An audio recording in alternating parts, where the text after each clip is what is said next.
अंगद और हनुमान जी चरण दबा रहे हैं, सुग्रीव की गोद में सिर रखा हुआ है। अचानक से भगवान की निगाह पड़ती है कि चंद्रमा ऊपर आसमान में खिला हुआ है। राम जी ने सब बंदरों से कहा, जैसे मैंने तुमसे कहा कि ये चौपाई का अर्थ बताओ, चौपाई चंद्रमा है। उस चंद्रमा में सबने अपनी अपनी भावना के अनुसार उत्तर खोजने की कोशिश की, जिसकी जैसी क्षमता थी। तो राम जी ने पूछा कि भैया ये ऊपर जो चंद्रमा दिखाई दे रहा है, बताओ इसमें कालिमा काय की है, इसमें कालिमा काय की है। सब लोग सन्नाटा छा गया। अब जो सामान्य बंदर थे वो तो डर के मारे इसलिए नहीं बोले कि कजू गलती सलती हैगी तो और आफत आवेगी, चाहते अपन जहाँ हैं यूँ तो भगा दे जाएंगे, कम से कम यहाँ रहना तो चुपचाप सुनते रहो। राम जी ने के सब की ओर निगाह घुमाई, सब बोले हमें कछु ना पता। अब कछुआ मुखिया आते अंगद जैसे हैं, फिर निगाह करके टिकी, बोले आपको तो बताना ही पड़ेगा।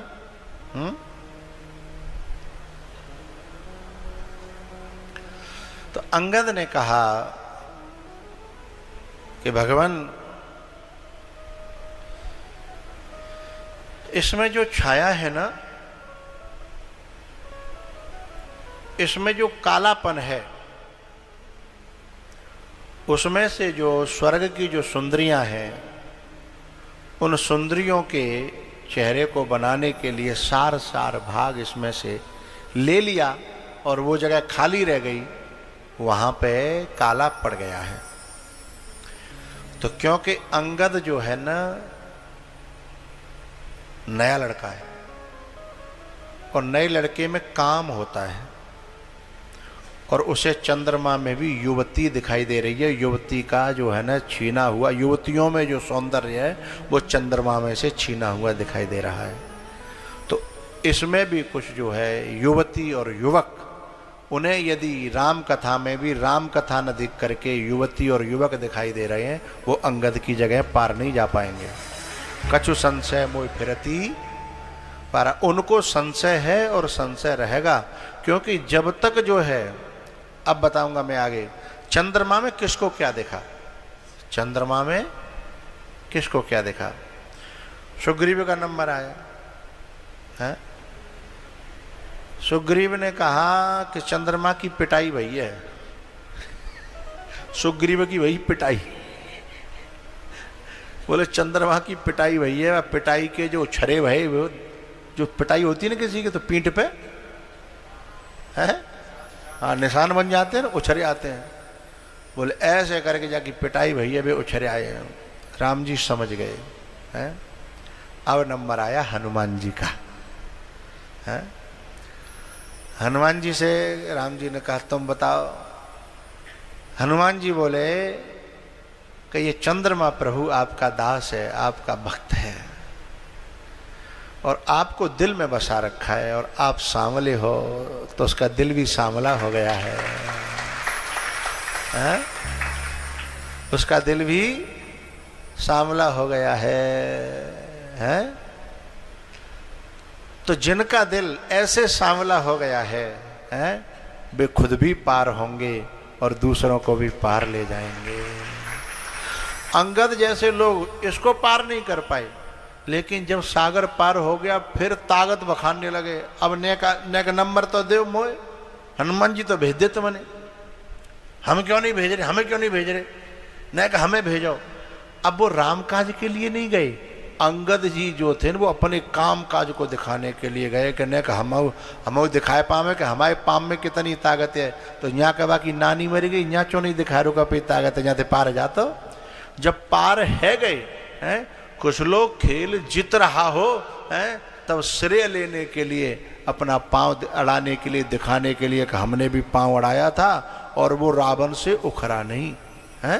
बात समझ में आ रही। और चालाकी ऐसी करी, चालाकी कैसी करी कि ऐसी चीज दाव पे लगाई कि हारे तो राम हारे, नुकसान हुए तो कौन को है। यदि सचमुच में अंगद को दाव पर लगाना था तो ये लगाना चाहिए था कि मुझे जो युवराज पद मिला है सुग्रीव के साथ में, सुग्रीव को राजा बनाया गया और अंगद को युवराज। ठीक है, यानी सुग्रीव हटेगा तो राजा कौन बनेगा? अंगद बनेगा, युवराज पद यानी प्रत्याशी, दावेदार। ठीक है, तो उसको दाव पे लगाना चाहिए था कि यदि मैं हार गया तो मुझे वो पद जो है मुझे न मिले, मैं ऐसा तुम्हें चैलेंज करता हूं। अब दूसरे के पैसा उठाए के तुम दाव पर लगा दो कि यदि मैं हार गया तो ये तुम्हारी, और चिंता तो बाय होगी ना, है? इसलिए चिंता 2-3 लोगों को हुई, वे घबराए गए। पहली तो जानकी की जान दाव पे मैं लगा दी, तो चिंता किसको होगी? जानकी जी को, राम जी को। जानकी जी राम की हैं। और तीसरे एक और, जानकी जी जो है ना सुनैना की पुत्री नहीं है। जानकी जी किसकी बेटी है? हैं? धरती माता की। तो चिंता तो धरती माता को भाई कि जान का करो, इसलिए अंगद का पांव धरती माता ने ऐसा पकड़ा कि रावण भी उखा न सके। अंगद इतना ही ताकतवर हो तो फिर वो सेना में इतनी लड़ाई कर भी का जरूरत, अकेले ही लड़ ले तो है। तो ये जो लोग रामादल में भी राम के लिए नहीं, भगवान के लिए नहीं, अभिमान के लिए लड़ते हैं और वहां राम का सहारा लेते हैं और काम अपना बनाते हैं, और जरूरत पड़ने पे पीछे हट जाते हैं कि कछु संशय मोह फिरती। चला तो जाता लेकिन करूं क्या, पता नहीं वापस लौटा नहीं लौटा है। लेकिन हनुमान जैसे लोग जो होते हैं ना, जो अभिमान के लिए नहीं, सिर्फ और सिर्फ भगवान के लिए ही अपने बल का प्रयोग करते हैं। तो हम जहां बैठे हैं वहां अपने किसी कामकाज के लिए, अपने बल के लिए, अपने अभिमान के लिए कोई काम मत करिएगा। अपने राम के लिए, अपने गुरु के लिए, अपने इष्ट के लिए ही हर काम करिएगा, तो पार होने में देर नहीं लगेगी।